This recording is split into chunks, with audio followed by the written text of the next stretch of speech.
અંકલેશ્વર ઉદ્યોગ મંડળ દ્વારા આયોજિત 15મા ઇન્ડસ્ટ્રીયલ એક્સપો 2025નું આજે રાજ્યના નાણાં અને ઉર્જા પ્રધાન કનુ દેસાઈના હસ્તે ઉદ્ઘાટન કરવામાં આવ્યું. આ મેગા એક્સપોમાં વિવિધ ઔદ્યોગિક એકમો દ્વારા 260 જેટલા સ્ટોલ ઊભા કરવામાં આવ્યા છે.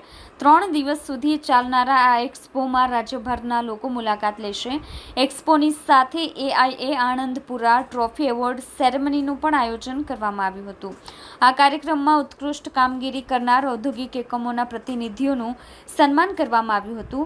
કાર્યક્રમમાં અંકલેશ્વરના ધારાસભ્ય ઈશ્વરસિંહ પટેલ, ભરૂચના ધારાસભ્ય રમેશ મિસ્ત્રી અને અંકલેશ્વર ઉદ્યોગ મંડળના પ્રમુખ હિંમત સેલડે ઉપસ્થિત રહ્યા હતા. એક્સપોના chairman doctor Vallabh Changani, secretary Harsh Patel, ઉદ્યોગ અગ્રણી NK નાવડી અને લઘુ ઉદ્યોગ ભારતીના બળદેવ પ્રજાપતિ સહિતના આગેવાનો પણ હાજર રહ્યા હતા. નાણાપ્રધાન કનુ દેસાઈએ પોતાના સંબોધનમાં જણાવ્યું હતું કે વડાપ્રધાન નરેન્દ્ર મોદીએ મુખ્યમંત્રી તરીકે વાઇબ્રન્ટ સમિટની શરૂઆત કરી હતી. તેમણે ઉમેર્યું કે આ પ્રકારના એક્સપો પણ રાજ્યના ઔદ્યોગિક વિકાસમાં મહત્વનો ફાળો આપે છે. દેશનું ગ્રોથ એન્જિન કહેવાય છે અને એનો યશ આપણે આપણા દેશના યશસ્વી વડાપ્રધાન માનનીય મોદીજી જ્યારે અમે ગુજરાતનું સુકાન સંભાળ્યું ત્યારથી કે રોજગારી અને ઉદ્યોગના વિકાસ માટે વાઇબ્રન્ટ ઇન્વેસ્ટમેન્ટ સમિટ શરૂ કર્યું અને એમાં દેશ વિદેશના રોકાણકારો, ઉદ્યોગકારો તેમજ ગુજરાત બહાર બધા ઉદ્યોગકારોએ આવીને ગુજરાતને પોતાની કર્મભૂમિ બનાવી અને ગુજરાત એક ઇન્ડસ્ટ્રીયલ હબ બન્યું અને તેની સાથે સાથે મોદીજીએ ગુજરાતમાં સોલાર પોલિસી બનાવી અને રિન્યુએબલ એનર્જી જે સમગ્ર વિશ્વમાં ક્લાઇમેટ ચેન્જની પરિસ્થિતિથી આખું વિશ્વ ઝઝૂમી રહ્યું છે ત્યારે આપણા ગુજરાતમાં રિન્યુએબલ એનર્જી એટલે પવન ઉર્જા, સોલાર ઉર્જા અને એના લીધે ઉદ્યોગોને પણ જે પ્રોડક્શન કરે છે એ પ્રોડક્શન ગ્રીન એનર્જીથી કરે તો એના એક્સપોર્ટમાં પણ વધારે સરળતા રહે છે.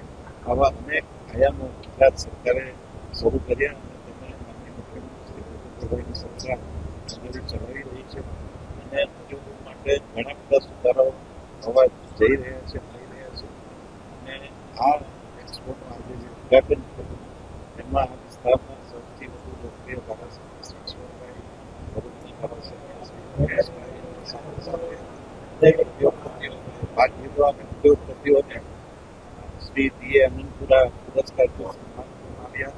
તેઓ ક્વોલિટી, એક્સપોર્ટ વગેરેમાં આગવું સ્થાન પ્રાપ્ત કર્યું છે અને મોટી સંખ્યામાં ઉદ્યોગપતિઓ અને ગુજરાત તેમજ ગુજરાત બહારના ઉદ્યોગપતિઓએ એક્સપોર્ટનો ભાગ લીધો.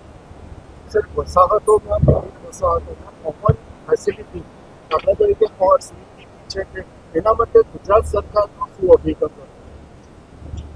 ગુજરાત સરકારે દરેક વખતે બજેટમાં પણ કર્યું છે કે દરેક કે વાપી, અંકલેશ્વર, સરીગામ ત્યાં તો ડીપસી પાઇપલાઇન છે જ તો એમાં પણ કરવાનું હશે તો 80-20ના પ્રયોજનમાં ગુજરાત સરકાર સર, અહીંયાની જે NCPL છે એની અપગ્રેડેશન માટેની કોઈ યોજના છે?